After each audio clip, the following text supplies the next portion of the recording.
සාදු සාදු සාදු නමස්කාර වේවා බුදුරුවනට සැමදා බුදු හිමි සරණ යමි. නමස්කාර වේවා දම්රුවනට සැමදා සදහම් සරණ යමි. නමස්කාර වේවා සංඝරුවනට සැමදා මහා සංඝ සරණ යමි. නමස්කාර වේවා තුනුරුවනට සැමදා තිසරණ සරණ යමි. සාදු සාදු සාදු.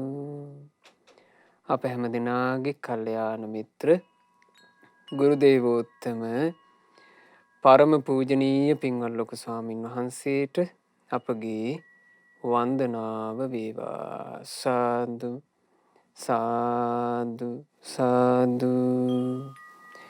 පූජනීය මහා සංඝරත්නයන් අවසරයි. වාසනාවන්ත පින්වතුනේ, සුන්දර ජීවිතයක් ඇති කරගන්නට අපි කොයි කවුරුත් කැමතියි. පින්වතුනේ, ජීවිතයේ සුන්දරත්වය කියන එක ගැන කතා කරනකොට ජීවිතයක් සුන්දර වෙන්න ගොඩාක් බලපාන්නේ හිතේ සුන්දරත්වය.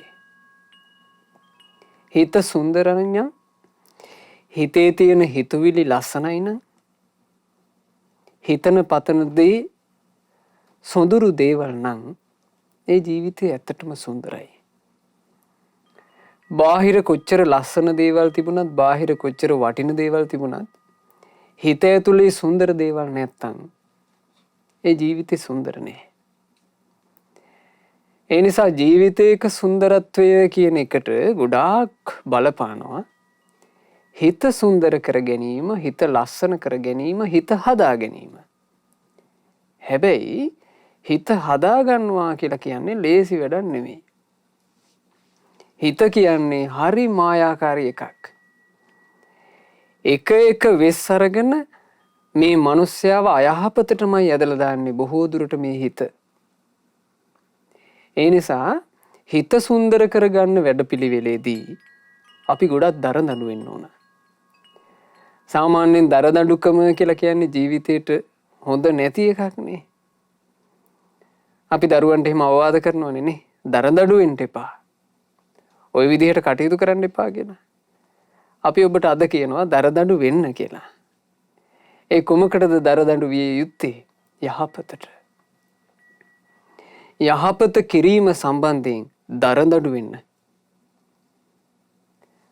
යහපත කතා කිරීම සම්බන්ධයෙන් දරදඬු වෙන්න. යහපත් දේවල් හිතීම සම්බන්ධයෙන් දරදඬු වෙන්න. ජීවිතේ ගත කරනකොට යහපත සම්බන්ධයෙන් දරදඬු චරිතයක් වෙන්න. කිසි කලෙකත් යහපත අහිමි නොවන විදිහට. අද මේ අරුණෝදයේම පින්වතුන්ලාට ඇති කරගන්න ලස්සන පින් හිතක්. මම යහපත වෙනුවෙන් දරදඬු වෙනවා කියන හිත. යහපත උදෙසා මං දරදඬු චරිතයක් වෙනවා කියන හිත ඇති කරගන්න. ඒ හිතෙන් යුක්තව අද දවසේ මේ උතුම් ධර්ම දේශනාව අපි ශ්‍රවණය කරමු. අද දේශනාවට දායකත්වයෙන් දරන්නේ නොවැම්බර් මාසේ 8 වන දින ජන්මදිනයේ යෙදුණු පින්වත් ප්‍රියංගා වික්‍රමසූරිය මහත්මිය විසින් තමන්ගේ මිය පරලෝ යන්ට යෙදුණු ආදරණීය මෑණියන් වන විනීතා රුක්මිනී විජේසිංහ මෑණියන්ටත් සැම්සන් විජේසිංහ පියාණන්ටත් පින්පෙත් අනුමෝදනා කිරීම තමයි එතුමියගේ මූලිකම බලාපොරොත්තුව. මේ ධර්ම දානය සිද්ධ කරලා පින්වතුනේ, හිතක ස්වභාවය කියන එක අපිට එකපාර හොයන්න අමාරුයි. හිත හැසිරෙන විදිහ සාමාන්‍ය කෙනෙකුට ලේසියෙන් හොයන්න පුළුවන් කමක් නැහැ. හිත හැසිරෙන විදිහ තේරුම් ගන්නට නම් හිත දමනය කළ, හිත පරිපූර්ණ වශයෙන් පිරිසුදු කළ මහා කරුණික බුදුරජාණන් වහන්සේගේ ධර්මයයි අපිට උදව් වෙන්නේ. බුදුරජාණන් වහන්සේ ධම්මපදයේ චිත්ත වර්ගයේදී හිත ගැන ඊටාම වටිනා විග්‍රහයක් කළා. ඒ විග්‍රහයේ ගාථා 4ක් ඇසුරු කරගෙනයි අද දවසේ ධර්මය අපි ඉගෙන ගන්නෙ. බලන්න හිතේ ස්වභාවය ගැන භාග්‍යතුන් වහන්සේ වදාළ කාරණා. මේ සිතේ ඇත්ත ස්වභාවය දකින්න එක හරීම අමාරුයි. මේ සිත ඇත්තටම කොහොමද හැසිරෙන්නේ කියලා දකින්න එක හරි අමාරුයි. ලේසියෙන් හොයන්න බෑ. ඒ වගේම සිත ගොඩාක් සියුම්. හිත කියලා කියන්නේ සියුම් එකක්. සියුම් නුවණකින් දැක්ක යුතු එකක්. හිතේ හැසිරීම හරි සියුම්. හිතු මනාපෙට ආස කරන දේටමයි මේ හිත ඇදිලා යන්නේ. හැබැයි බුද්ධිමත් කෙනා එබඳු සිත පවා නොමගට වැටෙන්න නොදී රැක ගන්නවා. බුද්ධිමත් කෙනෙක්, කල්පනා ශක්තියක් තියෙන කෙනෙක්, ජීවිතේ යහපත අඳුනගත්ත කෙනෙක් තමන්ගේ ජීවිතේ අයහපතට වැටෙන්න නොදී යහපත වෙනුවෙන් දරදඬු චරිතයක් වෙලා අර හිත නොමගට වැටෙන්න නොදී රකින්නවා. චිත්තං ගුත්තං, හිත රැක ගන්නවා. චිත්තං රක්ඛං, හිත ආරක්ෂා කරනවා. ආන් ඉබඳු කෙනාට සුඛාවහං, හොඳින් රැකගත් සිතින් මහා සැපයක් ලබන්න පුළුවනි. බලන්න මේ හිත හරියට රැකගත්තොත් එතනමයි නේද සුන්දරත්වය. එතනමයි සැපය. ඒකයි අපි කිව්වේ ජීවිතයක් සුන්දර වෙනවා කියලා කියන්නේ මූලිකව හිත සුන්දර වෙන එක. හිත ගොඩාක් සුන්දර වුණොත් ඒ ජීවිතේ හැබෑවටම සුන්දරයි. අපි සරණ ගියපු අපේ මහා කරුණික බුදුරජාණන් වහන්සේගේ ජීවිතේ සුන්දරයි. ඒ හිතේ කෙලෙස් කසට කිසිවක් තිබ්බේ නැහැ. හිත අතිශයින්ම සුන්දරයි.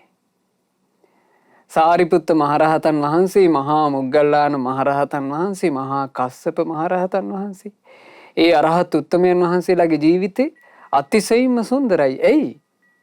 ඒ හිතේ අංශු මාත්‍ර ක්ලේශයක් නැහැ. කෙලෙස් කසට නැති පිරිසිදු හිත්. ඒ ජීවිත සුන්දරයි.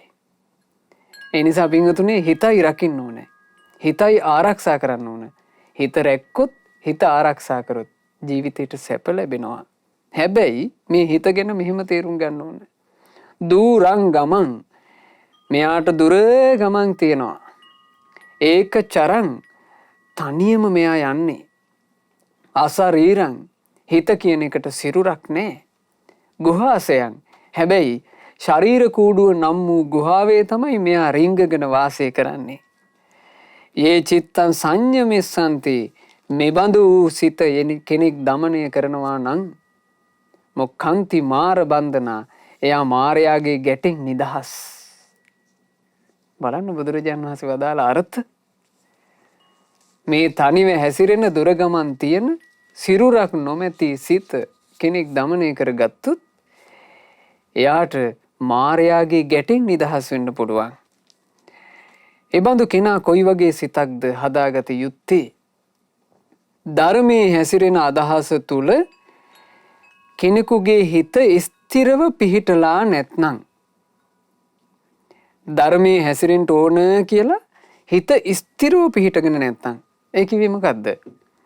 ධර්මයේ හැසිරීම සම්බන්ධයෙන් දරදඬු වෙලා නැත්නම්, මම නම් අධර්මයකට වැටෙන්නේ මං ධර්මයේමයි හැසිරෙන්නේ කියලා යම් කෙනෙක් ධර්මයේ උදෙසා දරදඬු වෙලා නැත්නම්, ධර්මයේ වෙනුවෙන් හිත ශක්තිමත්ව පිහිටුවාගෙන නැත්නම්, වැනෙනවා නම්, ධර්මයේ හරියට දන්නේ නැත්නම්, පරිප්ලව පසාදස්ස, ඉල්පෙන පැහැදීමක් නම් ඔහුට තියෙන්නේ. පඤ්ඤාන පරිපූර්ණති, ඔහුගේ ජීවිතේ සැපවත් කරන ප්‍රඥාව ඔහුට පිරෙන්නේ නැහැ. අනවස්සුත චිත්තස්ස, හැබැයි යම් කෙනෙකුට තියෙන්නේ රාගාදී කෙලෙස් වැగిරෙන්නේ නැති, කෙලෙස් වලින් තෙත් නොවන හිතක් නම්, අනන්වා හත චේතසෝ, ද්වේෂය ආදී කෙලෙස් වලින් ගුටි කන්නේ නැත්තම්. බලන්නේ වචන. අපි අපේ ජීවිතවල නිරන්තරයෙන් ගුටි කනවා පින්වතුනි. කෙලෙස් වලින්, ද්වේෂයෙන් ගුටි කනවා, ඊර්ෂ්‍යාවෙන් ගුටි කනවා, නාන ප්‍රකාර අකුසල වලින් ගුටි කනවා. පුඤ්ඤ පාප පහි නස්ස, රාගයේ ද්වේෂයේ මෙහු නැසූ ඒ උත්තමයෝ පින්පව් දෙකත් නසා දැම්මා. පින්පව් නැසුවා කියලා කියන්නේ සංසාර ගමනේ අරගණයන්ට හේතු වෙන කර්ම ඔක්කොම ෂය කළා. නත්ති ජාගරතු භයං. ඒ මුනිවරයා නොනිදා භාවනා කරනවා. ඒ මුනිවරයාට කිසි බයක් නැහැ. ඒ තමයි සැනසුණු ජීවිත. ජීවිතයක් සනසවා ගන්නට නම් මේ හිත හොඳට දමනය කරන්න ඕන. හිත දමනය කරද්දී හිතේ තියෙන මායාවල් අඳුනගෙන මේ හිත ඒ මායාවල්ගෙන් ගලව ගන්න ඕන. හිත මායාවන්ගෙන් ගලවා ගන්නට නම් පින්වතුනි අපිට තියෙන්න ඕන හොඳට සිහිය. දැන් බුදුරජාණන් වහන්සේගේ කාලේ එක සිද්ධියක් වුණා. සෙවන් නුවර එක තරුණයෙක් නිතර බණ අහන්න එනවා. එහෙම බණ අහන්නට පැමිණෙනකොට ශ්‍රද්ධාවක් උපන්නා. බලවත් ප්‍රසාදයක් උපන්න ධර්මයේ ගැන. ඉපදිලා මේ තරුණයා කල්පනා කළා මටත් ගිහි ජීවිතය අත්හැරලා පැවිදි වෙලාම ධර්මයේ හැසිරෙන්න තියෙනවා නම් හොඳයි. මහාන වුණා. මහාන වෙලා දැන් ධර්මයේ එකින් එක වැඩිපුර ඉගෙන ගන්නවා. දැන් ගිහි කෙනෙකුට වඩා හොඳට ධර්ම ඉගෙන ගන්න පුළුවන් නේ භික්ෂුවට. දැන් ධර්ම ඉගෙන ගන්නකොට සිල්පද එකින් එක විග්‍රහ කරලා දෙද්දී මේ භික්ෂුවට නිකන් හිර වෙනවා වගේ දැනුණා. සිල් වැඩි වගේ.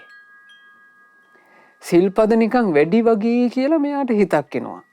හිත කියනවා උඹ ඉස්සර නිදහසේ හිටියා නේද? පාඩුවේ දම්පැන් ටිකක් පූජා කරගෙන හිටියා නේද? පාඩුවේ බණ භාවනාවක් කරගෙන හිටියා නේද? ඉස්සර කැමති වෙලාවක ඇවිල්ලා භික්ෂුන්ගෙන් දහම් කතාව ශ්‍රවණය කළා නේද? කැමති වෙලාවකට කෑම ටිකක් කෑවා නේද? දැන් මේ සිල්පද වැඩි නැද්ද? එහෙම අහනවා කවුද? හිත. ඇයි විකාල භෝජනය කරන්න එපා කියලා සිල්පද තියෙනවා. බ්‍රහ්මචාරීව ඉන්න ඕන. ඉතින් මේ සිල්පද එක එක වැඩි වෙනකොට භික්ෂුවට නිකන් හිර වෙනවා වගේ තේරුණා.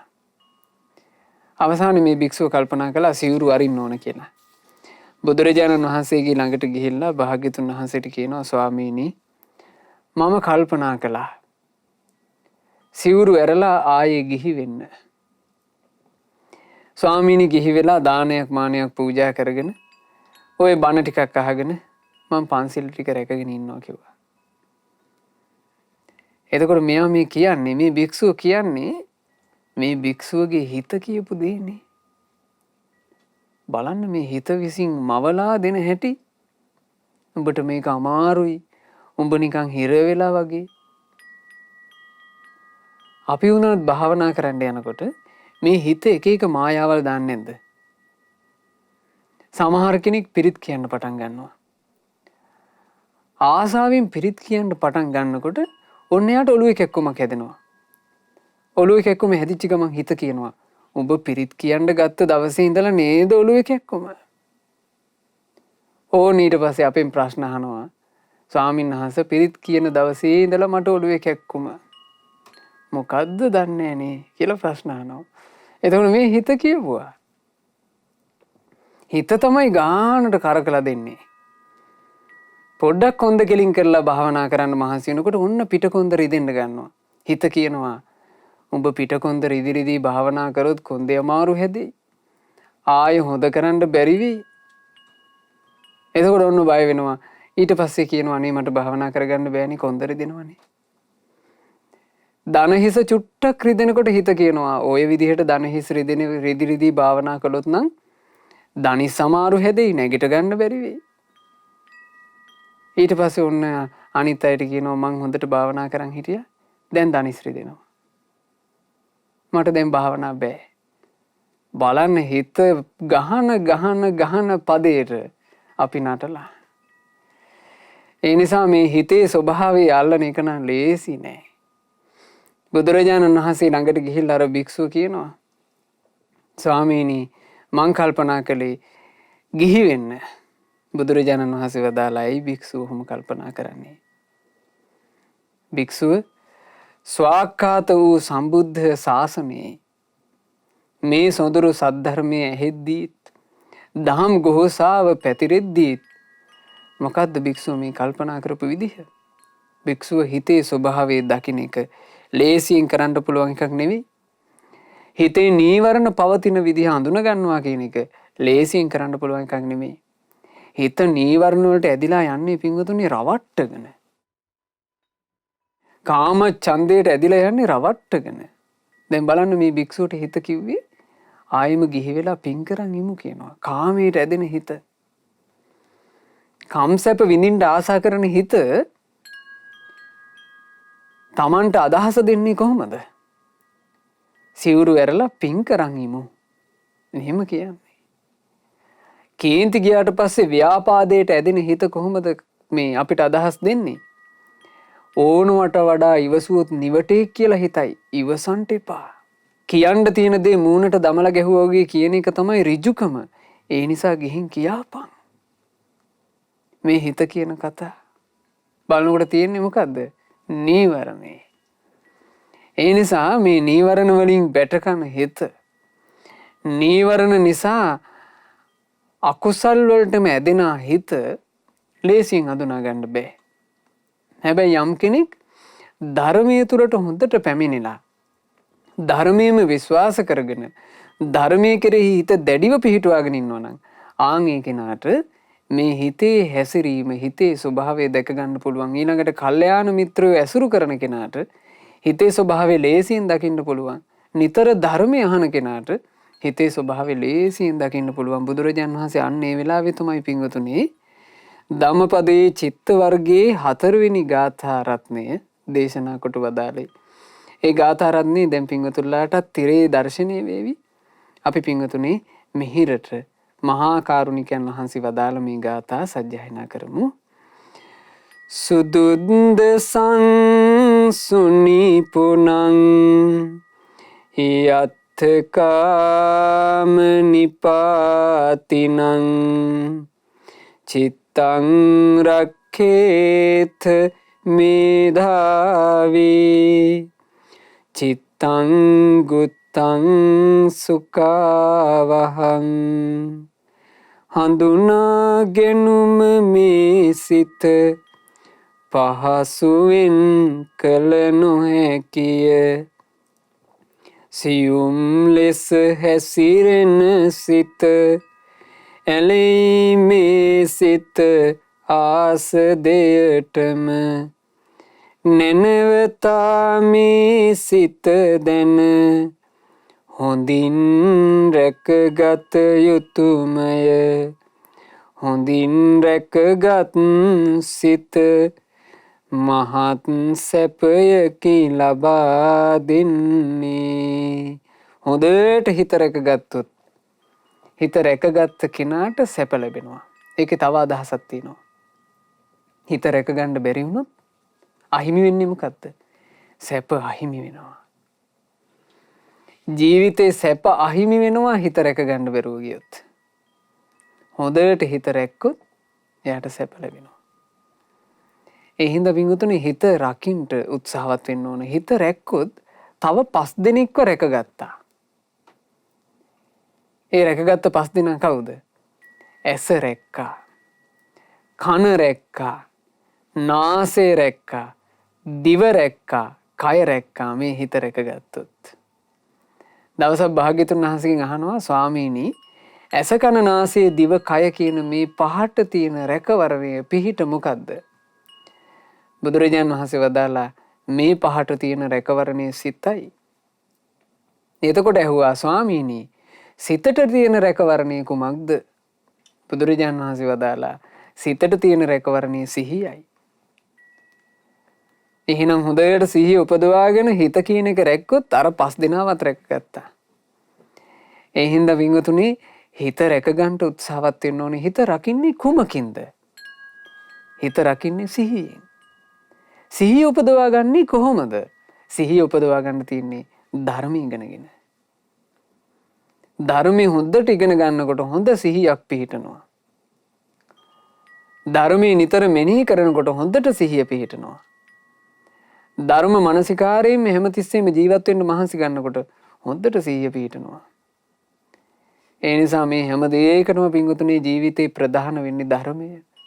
ධර්මයමයි. අපිට කොච්චර වාසනාවක්ද මේ මනුස්ස ජීවිතේ අපිට බණපද අහන්න ලැබිච්ච එක බලන්න පින්වතුන්ලාට උදේ පාන්දරම ධර්මය අහන්න ලැබෙනවා. ධර්මයේ තුලින් හිත ප්‍රබෝධමත් කරගෙන දවස පටන් ගන්න වාසනාව ලැබිලා තියෙනවා. ඉතින් මේ වාසනාවල් සුළු වාසනාවල් නෙවෙයි, මුළු ජීවිතේම සැපවත් කරගන්න ලැබිච්ච අවස්ථා. මේ ජීවිතේ හරියට හිත ආරක්ෂා කරගන්න අපි දක්ෂ වුණොත් එහෙම අපිට අපේ ජීවිතේ විශාල සැපයක් උපද ගන්න පුළුවන්. බුද්ධ කාලේ වුණා තව සිද්ධියක්. මේ සිද්ධිය නම් පින්වතුන්ලා අහලාත් ඇති. ඒ කාලේ හිටියා මහා තෙරුන් වහන්සේ නමක් සංඝරක්කිත කියලා. ওই සංඝරක්කිත තෙරුන් වහන්සේ ළඟ සහෝදරියගේ පුතා මහණ වුණා.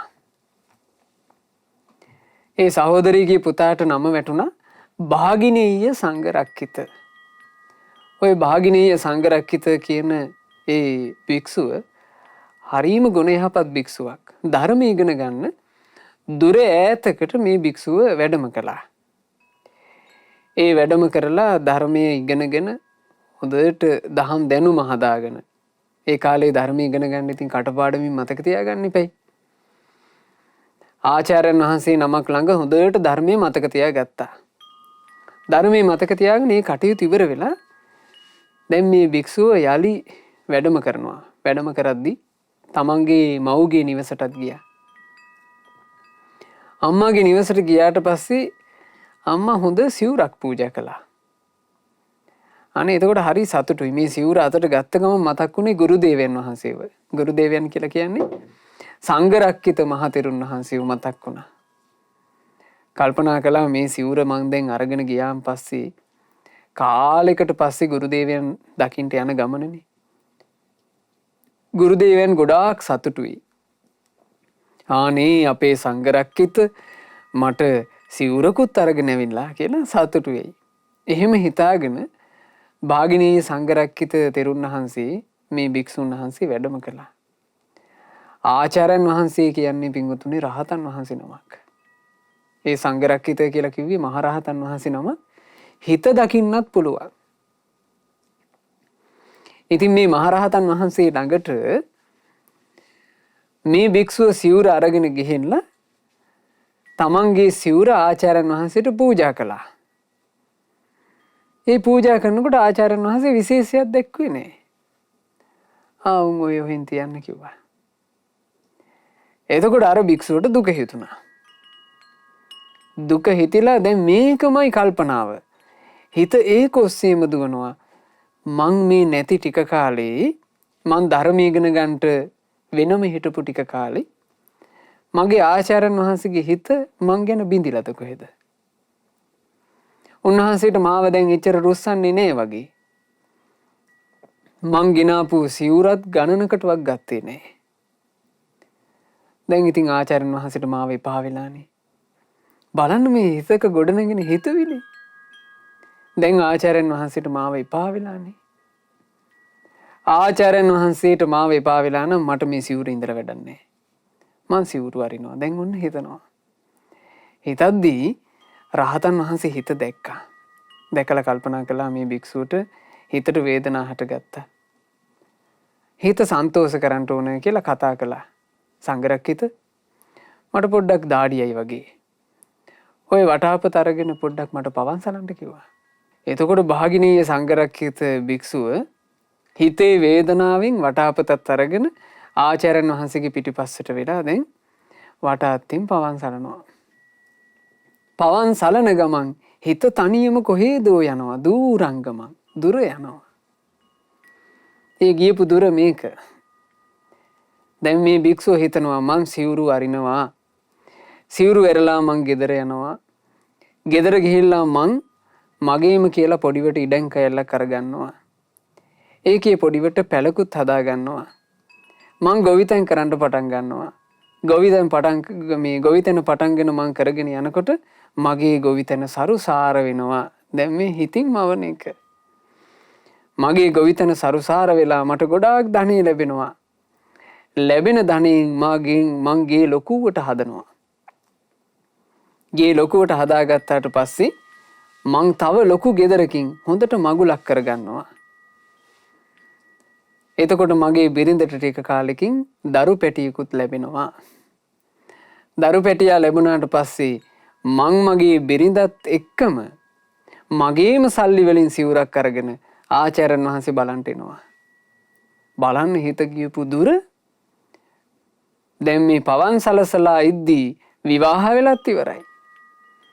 විවාහ වෙලා මාස 10ක් 9ක් ගිහිල්ලා දරුවෝ හම්බෙලත් ඉවරයි.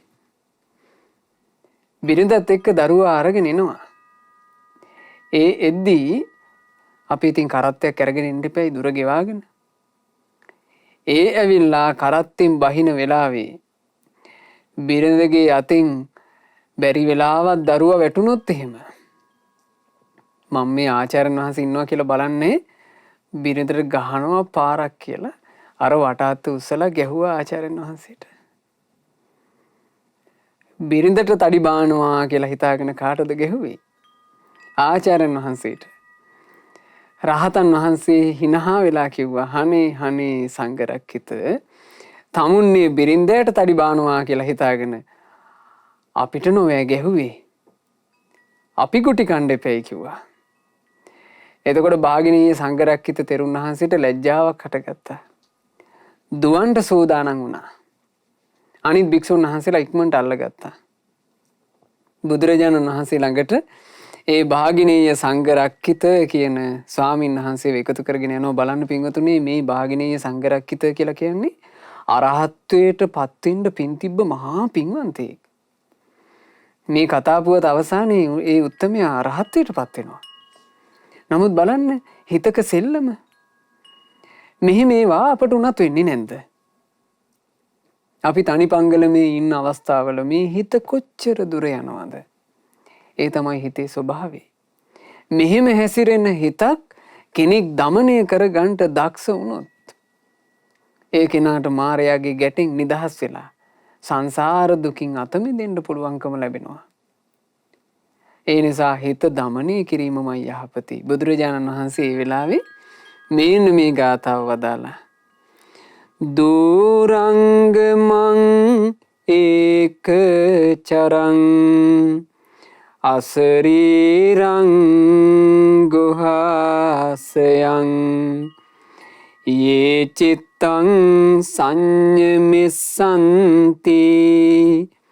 මොක්ඛන්ති මාර බන්ධනා දුරගමන් යයි මේ සිත සැරිසරායයි හුදෙකලාවේ සිරුරක් නොමැති මේ සිත වසයි කය නම් වූ ගුහාවේ යමෙක් මේ සිත දැනගෙන මනාකොට දමනය කරයි නම් මිදීයයි ඔහු සොඳ ලෙස මේ මාර බන්ධනයෙන්.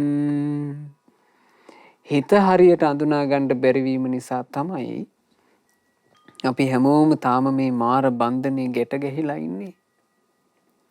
හිතේ ස්වභාවය අඳුන ගන්න බැරි වෙච්ච නිසා. හිතේ ස්වභාවයේ අපිව අනතුරේ හෙළන එකමයි. මේ සංසාර ගමනේ දිගින් දිගට අපිව අනතුරුවේ හෙළවීම පිංගුතුනි හිත. හිතේ ස්වභාවය අල්ලගන්න දක්ෂ වුණොත් ඒ දක්ෂ වෙච්ච හැමෝම ජීවිතේම ජයගත්තා. භාගිනීය සංඝරක්කිත කියන තෙරුන් වහන්සේත් ජීවිතේම ජයගත්තා. ඊළඟට ඒ කාලේ හිටිය පින්වතුනි ඔය වගේම හිතේ සෙල්ලම් වලින් ගුටි කාලා අවසානයේ හිත দমনය කරගන්න දක්ෂ වෙච්ච භික්ෂුවක්. ඒ භික්ෂුන් වහන්සේගේ නම චිත්තහත්ථ තෙරුන්. මේ චිත්තහත්ථ කියලා කියන්නේ අවසානයේ අරහත්ත්වයට පත්වෙච්ච උත්තමයෙක්. ඒ උත්තමයන් වහන්සේ අරහත්ත්වයට පත් වෙන්න පෙර තමයි මේ සිද්ධිය සිද්ධ වුණේ. ගිහි කාලේ ගොවි මහත්තයෙක් කුඹුරු කොට ගොඩාක් මහන්සි වෙවි ඉන්නකොට එක දවසක් දැක්කා අනේ නිදහසේ භික්ෂුන් වහන්සේ නමක් පිණ්ඩපාතේ වඩිනවා. කිසි බරක් නැහැ. සැහැල්ලුවෙන් ජීවත් වෙනවා. දැක්ක ගමන් තේරෙනවා හිතේ බරක් නැතුව සැහැල්ලුවෙන් ඉන්න බව. මේ ගොවි මහත්තයා කල්පනා කළා මේ අපි මෙච්චර හිම්බත් වෙවි මෙච්චර මහන්සි වෙවි මොකද්ද මේ කරන වැඩේ? අර භික්ෂුන් වහන්සේලා වගේ සැනසille ඉන්න තියෙනවනේ. මාත් මහාන වෙන්න ඕන. එහෙම හිතුවා. එහෙම හිතලා තමන්ගේ බිරිඳටවත් කියන්නේ නැතුව මහාන වෙන්න පිටත් වුණා.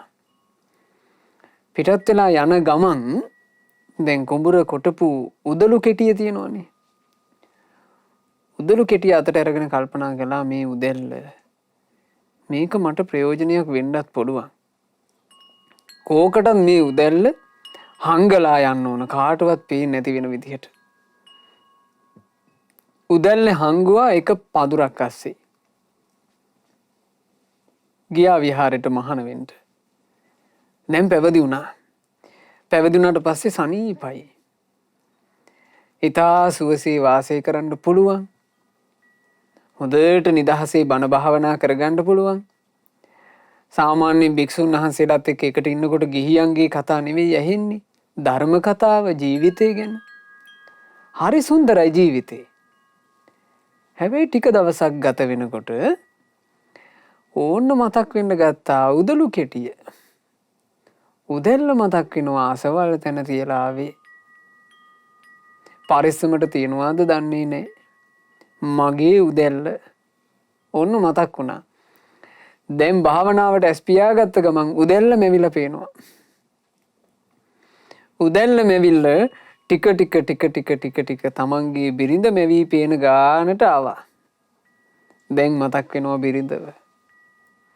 බිරිඳ නිකන් දෙව්දුවක් වගේ මැවිලා පේනවා. කල්පනා කළා කොච්චර වුණත් ඉතින් මගෙත් එක්ක ජීවිතේ ගත කරන්නට ඔක්කොම කැප කරලා ආපු කෙනානේ. මට රහට කණ්ඩු වෙලා දීපු කෙනානේ. ඔළුවේ කැක්කුමක් ආපුවම මගේ ඔළුව අත ගාපු කෙනානේ. දැන් ඕන කල්පනා කරනවා. කල්පනා කරලා හිතුවා මං යනවා යන්න කියලා. පිටත් වෙලා ගියා.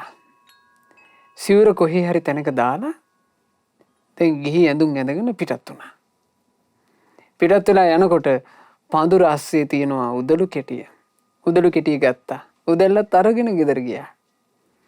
එදා බිරිඳට හරි සතුටුයි. බිරිඳත් එදා ඉතින් හොඳට ආහාර ටික හදලා විශේෂයෙන් පපඩම් බෙදලා ඕන්න මෙයාට සත්කාර කළා. දවස් දෙක යනකොට බිරිඳ යලි වෙනස් වෙනවා. දැන් ඉතින් බිරිඳට ලොකු විශේෂත්වයක් නැහැ. බිරිඳ වෙනදා වගේම වෙනස් වුණා. බිරිඳ වෙලාවට කේන්ති අරන් බයිනවා. ඊළඟට බිරිඳ කම්මැලිකමේ ගොරවා නිදියාගෙන ඉන්නවා. දැන් මේවා දකින්නකොට ආයෙ කලකිරුණා හිත. මොනවාට මම මේ වද විඳිනවද? ආයෙමත් පිටත් වුණා මහාන වෙනවා කියලා. ඒ මහාන වෙන්න යන ගමනේ ආයෙමත් උදළු කෙටිය පඳුරක් අස්සේ හංගලා ගියා. විහාරයට ගිහිල්ලා පැවිදිලා සැනසille ටික දවසයි හිටියේ. ආයෙ මතක් වුණා උදළු කෙටිය. ආයෙ මතක් වුණා බිරිඳ. ආයෙම සිවුරේ පිංගුතුනේ මේ වැඩේ 7 වතාවක් වුණා. 7 වෙනි වතාවේ මේ භික්ෂුන් වහන්සේට සිවුරු අරින්න හිතෙනකොට උදළු කෙටිය මතක් වෙනකොට ඕන්න සිවුරු අරින්නේ මේ කියලා හිතාගෙන උදැල්ල හංගපු තැනට ආවා. උදැල්ල දැක්ක ගමන් මතක් වුණා. මේ 7 වතාවක්ම සිවුරු අරින්න හේතුව මේ උදැල්ල. උදැල්ල තමයි ඔක්කොම කළේ. උදළු කෙටිය අරගෙන ඈතට වීසි කළා. කොහෙටද වැටුනේ කියලා හොයාගන්න බැරි වෙන්න විසික් කළා. ඒ වීසි කරලා හිත දැඩි කරගෙන මම ධර්මයේමයි හැසිරෙන්නේ. මට සැනසෙල්ල ධර්මයේමයි. මගේ ජීවිතේ සැප සොම්නස උපදවන දේ ධර්මයේමයි. මං ධර්මයේ හැසිරෙනවා. මං සීල සමාධි ප්‍රඥා වඩනවා කියන හිත දැඩි කරගෙන හිත බලවත්ව පිහිටුවාගෙන යලිත් විහාරයට ගියා. ඒ උත්තමයා දැඩි හිතෙන් යුක්තව දරදඬු හිතකින් ධර්මයේ හැසිරෙනකොට ධර්මය අවබෝධ කළා. දරදඬු හිතක් කියලා කිව්වේ පින්වතුනි අයහපතට වැටෙන්න දෙන්නේ නැතුව හිත රකින්න ඕන. හිතෙන් අයහපතක් හිතන්න ලැහැත්ති වෙනකොට ගොඩක් දරදඬු වෙලා උඹ ඔය අයහපත හිතන්නේ ඕක උඹට හොඳ දෙයක් නෙමෙයි කියලා ඒ වගේ අවස්ථාවක දරදඬු වෙලා කටයුතු කරන්න ඕන. අයහපත් වචනයක් කියන්ට හිතට හිතුවිලි නැగి එනවනම් ආන් ඒ වෙලාවට හිත අයහපතට වැටෙන්න නොදී වචනෙන් අයහපතක් කියවෙන්න නොදී මේ හිත රකින්න ඕන. ඒකටයි අදහස් කළේ දරදඬු වෙනවා කියලා. එහෙම හිත හොඳට ධර්මයේ තුල පිහිටුවා ගත්තා. ධර්මයේ තුල පිහිටුවාගෙන රහතන් වහන්සේ නම බවට පත් වුණා. දැන් භික්ෂුන් වහන්සේලාට මේ චිත්තහත් තෙරුන් වහන්සේව ප්‍රකටයි. සිවුරේ ඉන්නවා ටික දවසක් ආයෙ සිවුරු අරිනවා, සිවුරු ඇල්ලලා ටික දවසක් ඉන්නවා ආයෙ මහාන වෙනවා. එහෙම හිටපු කෙනානේ. දැන් මේ භික්ෂුව කාලයක් හොඳට සිවුරේම ඉන්නවා. දැන් රහතන් වහන්සේ නමන්නේ. අනෙක් භික්ෂුන් වහන්සේලා මේ චිත්තහත් රහතන් වහන්සේව හම්බ වුණා මහනවා. ආයස්මතුනි දැන් උදළු කෙටිය මතක් වෙන්නේ නැතේ. දැන් රහට උයලා දෙන බිරින්දෑව මතක් වෙන්නේ නැතේ කියලා ඇහුවා. එතකොට මේ චිත්තහත් රහතන් වහන්සේ කියනවා පින්වත් ආයස්මත්වරුනි මම උදළු කෙටිය සදහටම අත්හැරියා. මම බිරිඳ කෙරෙහි තියෙන බන්ධනේ සදහටම අත්හැරියා. චිත්තහත් තෙරුන් වහන්සේ මෙහෙම කියනකොට අනිත් භික්ෂුන් වහන්සේලා බුදුරජාණන් වහන්සේ ළඟට ගිහින් කියනවා ස්වාමීනි භාග්‍යතුන් වහන්සේ අපේ චිත්තහත් තෙරුණුව හරියට ප්‍රකාශ කරන්නේ අරහත්ත්වේ පසක් කළා වගේ වචන. ආන්නේ වෙලාවේ මහා කරුණික බුදුරජාණන් වහන්සේ චිත්තහත් රහතන් වහන්සේ මුල් කරගෙන මෙන්න මේ ලස්සන ගාථා දෙක චිත්ත වර්ගයේ 6 වෙනි ගාථාව සහ 7 වෙනි ගාථාව බුදුරජාණන් වහන්සේ මෙහිම වදාලා. අනවට්ඨිත චිත්තස්ස සද්ධම්මං අවිජානතෝ පරිප්ලව පසාදස්ස පඤ්ඤාන පරිපූර්ති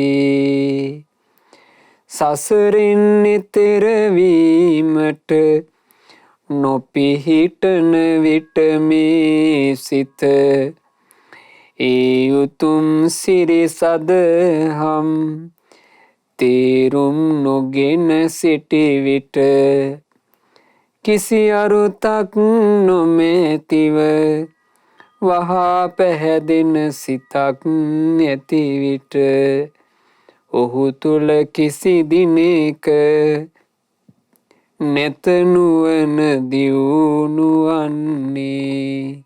බොහෝම වටින අර්ථයක් පින්වතුනි. යම් කෙනෙක් බුදුරජාණන් වහන්සේ කෙරෙහි බලවත් පහන් සිතක් ඇතිව මේ ධර්මයේ තුල හිත බලවත්ව පිහිටුවගෙන නැත්තම් ධර්මයේ තියෙන වටිනාකම හරියට අඳුනගෙන නැත්තම් ධර්මයේ දන්නේ නැත්තම් පරිප්ලව පසාදස්ස කියන එකට අනුව හිතේ පැහැදීම වෙනස් වෙලා යනවා නම් ඒ කෙනාගේ ප්‍රඥාව පිරෙන්නේ. මේක අපිට මෑත කාලීනව දකින්න ලැබුණා. බුදුරජාණන් වහන්සේ උපන්නේ ලංකාවේ කියලා බේගල් කාර්යෝ බේගල් කියනකොට මෙන්න ඒකට පහදිනවා. පේනවා නේද මේ ධර්මයන් කොච්චර සත්‍යයක්ද කියලා. ඉල්පෙන පැහැදීම තිබුණොත් හරි තැන අත්හැරලා වැරදි තැන අල්ලනවා. ධ්‍යාන භාවනා ගැන බුදුරජාණන් වහන්සේ මෙච්චර ලස්සනට කියලා දීලා තියෙද්දී ධ්‍යාන භාවනා ගැන මේ බොරු බේගල් මේ අසත්පුරුෂයෝ විසින් කියන්න පටන් ගන්නකොට භාවනා කරනකොට බඩේලිය යාම කියලා කියන්නේ භාවනාවේ ලක්ෂණයක් කියලා කියනකොට ඒ වගේ මහා ලාමක කතා කියනකොට ඒකට පැහැදුන්නේ නැද්ද? පරිප්ලව පසාදස්ස ඉල්පෙන ප්‍රසාදේ ඉල්පෙනවා. ප්‍රදර්ශන භාවනා දකින්නකොට ඒ භාවනාව පස්සේ යන්නේ නැද්ද? ප්‍රදර්ශනීයට භාවනා කරනවා පැය ගණන් තමන් භාවනා කරන හැටි වීඩියෝ කරලා දානවා. ඒවා සමත භාවනාවක් නෙවෙයි විදර්ශනා භාවනාවක් නෙවෙයි ඒවා ප්‍රදර්ශනා භාවනා. ඒවට පහදිනවා. එහෙම නැද්ද? ඉතින් මේ වගේ ඉල්පෙන පැහැදීමක් නම් යම් හිතක තියෙන්නේ.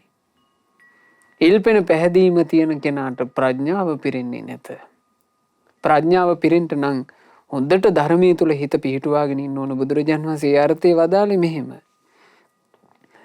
අනවස්සුත චිත්තස්ස අනන්වාහත චේතසෝ පුඤ්ඤ පාප පහිනස්ස නත්ති ජාගරතු භයං. කෙනෙකුගේ සිත තුළ නොවැගිරෙයි නම් රාගය, ද්වේෂයෙන් කිසි කලක පහර කන සිත් නැති විට පින් පව් හැම දෙයම දුරු කළ සිතින් සිටිනා නිදිවරණයේ රහතුන් කිසි දිනෙක තැති නොගනිති. ඒ උත්තමයන් වහන්සේලාගේ ජීවිතේ තැති ගැනීම මොකුත් නැහැ. හැබෑම සැනසෙල්ල, හැබෑම සුන්දරත්වය ඒ උත්තමය උදා කරගත්තා. හොඳට ධර්මයේ තුල හිත පිහිටුවාගෙන හිතක තියෙන අපිරිසිදු ගති ලක්ෂණ මේ හිතෙන් බැහැර කරපු නිසා, හිතේ තියෙන කිලුටක් රාගය බැහැර කළා. හිතේ තියෙන කිලුටක් ද්වේෂය බැහැර කළා. හිතේ තියෙන කිලුටක් අවිද්‍යාව සහගත මෝහය බැහැර කළා. සැනසෙල්ලටපත් වුණා. ඒ සැනසෙල්ල කියලා කියන්නේ පින්වතුනි කිසි දෙයකට තැති ගන්නවන්න බෑනේ. අපේ මහා කාරුණික ශාස්ත්‍රුන් වහන්සේ ශ්‍රී සම්බෝධිය සාක්ෂාත් කරලා මුල් කාලේ හුදකලාවේ වනයේ කුටියක වැඩ හිටියා. ඒ වැඩ ඉද්දී එදා වැහිපොද 1-2 වැටෙන්න ගත්තා. නිකන් ගොම්මන් ගතියක් පරිසරය ආවා. ওই වෙලාවේ වසවර්ති මාරයාට හිතක් උපන්නා මේ තනිපංගලමේ ඉන්න බුදුරජාණන් වහන්සේව මම බිහිතියටපත් කරන්න ඕන. ගත ලොමු ඩහගෙන වෙන විදිහේ දෙයක් කරන්න ඕන කියලා. මාරයා මවා ගත්තා විශාල නාග වේශයක්. නාග වේශي මවාගෙන බුදුරජාණන් වහන්සේ භාවනා කරගෙන හිටපු තැනට ඇවිල්ලා පෙනේ පුප්ප ගත්තා. ඒ පෙනේ පිංගුතුනේ කුල්ලක් වගේ ලොකුයි කියනවා. ඒ නාගයාගේ S2 කොසල් රටේ පාවිච්චි කරපු විශාල රන් පිඟන් වගේ කියනවා. ඒ නාගයාගේ දිව හරියට මේ අඳුරු අහසේ අකුණු ගහනකොට අකුණු එළිය වැදෙනවා වගේ දිව එළියට එනවා කියනවා. මයින්හම පිබිනවා වගේ මේ නාගයා පිබින්න ගත්තා. ඒ නාගයාගේ ශරීරය විශාල කොටයකින් කරපු ඔරුවක් වගේ ලොකුයි කියනවා. මෙහෙම නාගයා පිබින්න ගන්නකොට බුදුරජාණන් වහන්සේ අඳුනගත්තා මේ ඉන්නේ වසවර්ති මාරයා. බුදුරජාණන් වහන්සේ මාරයාට මෙන්න මේ විදිහේ ප්‍රකාශයක් කළා. මාරේ ඔය වගේ ස්වරූප මවාගෙන ඇවිල්ලා නෙවෙයි. නබම් ඵලෙය මේ අහස දෙබෑ වෙලා ගියත් පඨවි චලෙය මේ මුළු මහත් පෘථුවියම හෙල්ලුම් කාලා ගියත් සබ්බේසු පානේසු උද්දසන්තයෙය මේ ප්‍රාණීන්ගේ හිත විකල් වෙන තරමේ බිහිසුණු අත්දැකීමක් ඉපැද්දුවත් සල්ලම්පිචේ උරසේ පක්කිපෙය හිත වික්ෂිප්ත කරලා බයටපත් කරන්න බැරි තැන තියුණු සැතක් අරගෙන හදවත පසාරුවෙන්ට එනලා දැම්මත් උපදීසු තානං කරන්ති බුද්ධා සම්බුදු රජාණන් වහන්සේලා කෙලෙස් වලින් නම් පිහිට පතන්නේ. සම්බුදු රජාණන් වහන්සේලා කෙලෙස් වලට අනුව කටයුතු කරන්නේ කිව්වා. සාමාන්‍ය සත්‍යය කෙලෙස් වලට අනුවමයි කටයුතු කරන්නේ. රාග එනකොට රාගයට අනුව කටයුතු කරනවා. ද්වේෂය එනකොට ද්වේෂයට අනුව කටයුතු කරනවා. මෝහය එනකොට මෝහයට අනුව කටයුතු කරනවා. සිතක සියලු කෙලෙස් කසට නැසූ මුනිවරු ධර්මයට අනුව කටයුතු කරනවා. සුන්දර ජීවිත ඇති අය ධර්මයට අනුව කටයුතු කරනවා. ආන්ගේ නිසා තමයි පින්වතුනි හිත ධර්මය තුල බලවත්ව පිහිටුවා ගත යුත්තේ. නිසා හොඳට ඒ අදහස් ඇති කරගන්න. ඒ අදහස් ඇති කරගෙන අපි උත්සාහවත් වෙන්න ඕනේ පින්වතුනි. අපේ හිත ධර්මයේ තුල හොඳට බලවත්ව පිහිටුව ගන්න. ධර්මයේ තුල හොඳට පිහිටුව ගන්න හිත, ධර්මයට දරදඬු කරගන්න හිත අපේ ජීවිතයේ සුන්දරත්වයට පත් කරනවාමයි. ඒ නිසා පින් කිරීම සම්බන්ධයෙන් මම පිනමයි රැස් කරන්නේ කියලා දරදඬු වෙන්න. ධර්මයේ හැසිරීම සම්බන්ධයෙන් මම නම් ධර්මයේ හැසිරෙන කෙනෙක් වෙනවා කියලා දරදඬු වෙන්න. සිල් රැකීම සම්බන්ධයෙන් මම නම් සිල් කඩාගන්නේ නෑ කියලා දරදඬු වෙන්න. ධර්ම ඉගෙන ගැනීම සම්බන්ධයෙන් මම නම් මගේ ජීවිත කාලේ හොඳට ධර්ම ඉගෙන ගන්නවා කියලා දරදඬු වෙන්න. සෑය බෝධිය වන්දනා කිරීම සම්බන්ධයෙන් මම නම් සෑරජාන් වහන්සේලා බෝධීන් වහන්සේලා වන්දනා කර කර මගේ ජීවිතයට ආශිර්වාද ලබා ගන්න කෙනෙක් වෙනවා කියලා දරදඬු වෙන්න. දෙමව්පියන්ට සැලකීම සම්බන්ධයෙන් මම නම් මට ජන්මේ දීපු අම්මා තාත්තා දෙන්නට ජීවිත කාලෙම සලකනවා, සත්කාර කරනවා කියලා දරදඬු වෙන්න. පින් කිරීම සම්බන්ධයෙන් යහපත රැස් කිරීම සම්බන්ධයෙන් පින්වතුනි අපි දරදඬු වෙනවා නම් ඒ බඳු කෙනාට ජීවිතේ සැපවත් කරගන්න අවකාශ ලැබෙනවා. ඉතින් අපිට ගෞතම සාසනයේ මුණ ගැහිච්ච මේ දුර්ලභ මනුස්ස ජීවිතේ ඒ ශාසනය මුල් කරගෙන සැපවත් වූ සුන්දර වූ ජීවිත ඇති කරගන්න අපි හැම දිනාට වාසනාව ලැබෙත්වා. සාදු සාදු සාදු. රැස් කරගන්ට යෙදුනා වූ සියලුම පුණ්‍ය ධර්මයෝ සග්දෙවිඳුන් සතරවරම් දෙවිවරුන් ප්‍රධාන සදෙව්ලෝක වාසී සියලු දෙවිවරු සතුටින් අනුමෝදන් වෙත්වා. සියලු බ්‍රහ්මකායික දෙවියෝ පින් අනුමෝදන් වෙත්වා. ලංකා භූමිය සුරකින සුමන සමන් දෙවියන් ප්‍රධාන සියලු දෙවිවරු පින් අනුමෝදන් වෙත්වා. අපගේ ඉෂ්ඨකාමී හිතකාමී සියලු දෙවියෝද පින් අනුමෝදන්ව දෙවියෝ දිව්‍ය සැපින් වැඩෙත්වා. දෙවියන්ගේ නිරන්තර ආශිර්වාද රැකවරණ අප හැම දිනාට දෙවියෝ සලසා දෙත්වා. දෙවියෝද සංසාර දුකින් අත මිදෙත්වා. සාදු සාදු සාදු. රැස් කළා වූ සියලු පුණ්‍ය ධර්මයන් අපගේ ගුරු දේවෝත්තම කල්යාණ මිත්‍ර පරම පූජනීය පින්වත් ලොකු ස්වාමීන් වහන්සේට අනුමෝදන් වෙත්වා. ගුරු දේවයන් වහන්සේ නිදුක්ව නිරෝගීව දීර්ඝායුෂ සම්පන්නියම ලබත්වා. මේ ගෞතම සාසනය තුලම උතුම් වූ චතුරාර්ය සත්‍ය ධර්මය පරිපූර්ණ වශයෙන්ම අවබෝධ කරගන්නට වාසනාව ලැබෙත්වා. සාදු සාදු සාදු.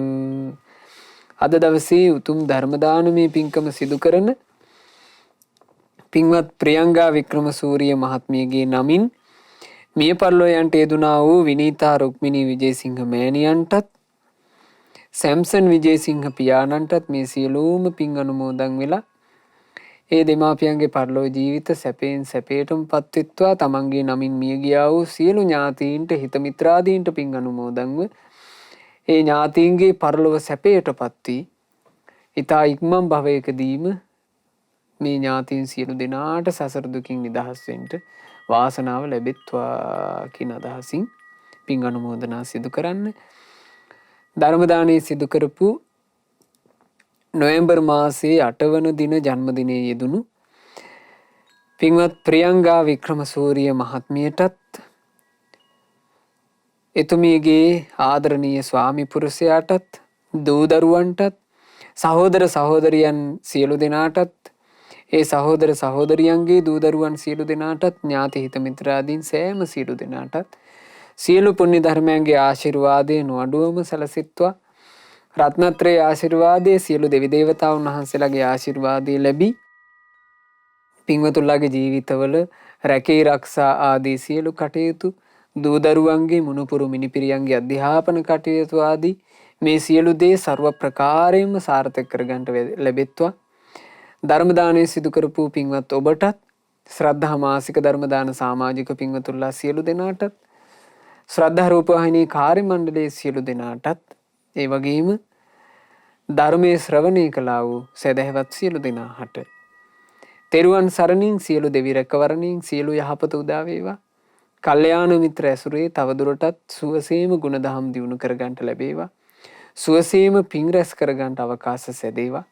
ගෞතම සසුන තුල ධර්මාවබෝධ කරන්නට හැම දිනාට වාසනාව ලැබෙත්වා. හැම දිනාටම තෙරුවන් සරණයි. නමෝ බුද්ධාය. මෙවැනි වටිනා ධර්මදේශනා ශ්‍රවණය කිරීමට ශ්‍රද්ධා ඩේලි YouTube චැනලය සබස්ක්‍රයිබ් කරන්න.